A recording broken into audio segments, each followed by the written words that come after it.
इस प्रॉब्लम में वो कह रहा है the value of P is 200 Newton. इस P की वैल्यू आपको दिया है 200 न्यूटन।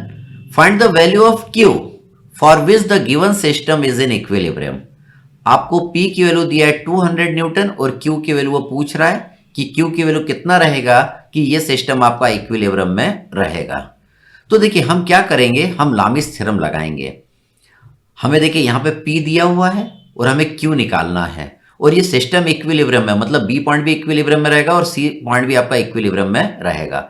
B पॉइंट पे देखिए 3 फोर्स लग रहे हैं, तीनों फोर्स कोप्लेनर है, कॉन्करेंट है और बॉडी को इक्विलिब्रियम में रखे हुए हैं, मतलब B पे लामिस लगा सकते हैं। हम C पे भी लामिस लगा सकते हैं क्योंकि यहाँ पे 3 फोर्स लग रहे हैं, तीनों फोर्स कैसे हैं, कोप्लेनर है, कॉन्करेंट है और बॉडी को इक्विलिब्रियम में रखे हुए हैं, तो हम C पे भी लामिस थ्योरम लगा लेंगे। हम B पे लामिस थ्योरम लगा के AB और BC में फोर्स निकाल लेंगे और उसके बाद C पे लामिस थ्योरम लगा के हम Q को निकाल लेंगे। अभी देखिए पहले हम C पे लामिस थ्योरम नहीं लगा सकते क्योंकि C पे तीनों अननोन है, B पे एक नोन है, P मालूम है 200 न्यूटन का, तो अब ये दोनों अननोन की वैल्यू फाइंड आउट कर सकते हैं।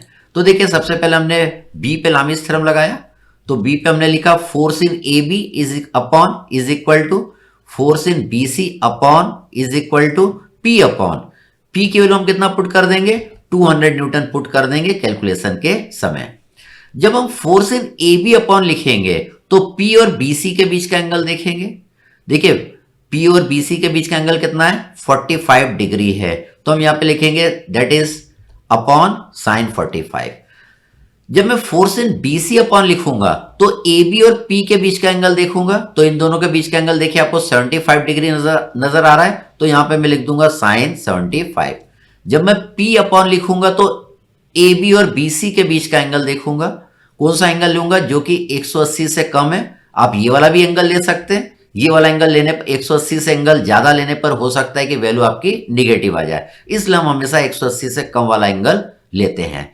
तो देखिए P अपॉन साइन 75 प्लस 45 करेंगे, इन दोनों को अपन ऐड कर देंगे तो ये आपका आ जाएगा साइन 120 आ जाएगा।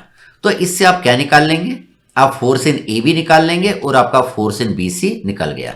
अब BC में आपको फोर्स पता चल गया, अब आप C पॉइंट पे लामिस लगा सकते हैं क्योंकि C पे अब ये नोन हो गया और ये दो अननोन हो गए। तो देखिए अब मैंने C पॉइंट पे लामिस लगाया, तो मैं लिख सकता हूं force in BC upon is equal to force in CD upon is equal to Q upon, तो फोर्स इन BC तो अपने को मालूम है कितना है, 223.07 न्यूटन है, वो यहां पे हम पुट कर देंगे। अब देखिए यहां पे फोर्स इन BC अपॉन लिखेंगे तो Q और CD के बीच का एंगल लेंगे, तो इन दोनों के बीच का एंगल आपको 45 डिग्री नजर आ रहा है, तो यहां पे हम लिख देंगे sine 45। Force in CD upon जब हम लिखेंगे तो हम Q और BC के बीच का एंगल देखेंगे, तो इन दोनों के बीच का एंगल कितना है, 60 डिग्री है, तो यहां पे हम लिख देंगे साइन 60। जब हम Q अपॉन लिखेंगे तो हम BC और CD के बीच का एंगल देखेंगे, तो इन दोनों के बीच का एंगल कितना नजर आ रहा है, 60 प्लस 45 दैट इज 105, तो हम लिखेंगे Q divided by sine of 105। अब हम क्या करेंगे, हमको तो Q निकालना है, तो हम इन दोनों को इक्वेट कर देंगे। तो फोर्स इन BC तो हमें मालूम है 223.07 न्यूटन है, यहां पे हम पुट कर देंगे और इक्वेट करने के बाद Q की वैल्यू आपके निकल के आ जाएगी। देखिए यहां पे मैंने वैल्यू पुट कर दी है 223.07 न्यूटन, तो आपकी फोर्स इन CD और Q की वैल्यू भी आपके निकल के आ गई।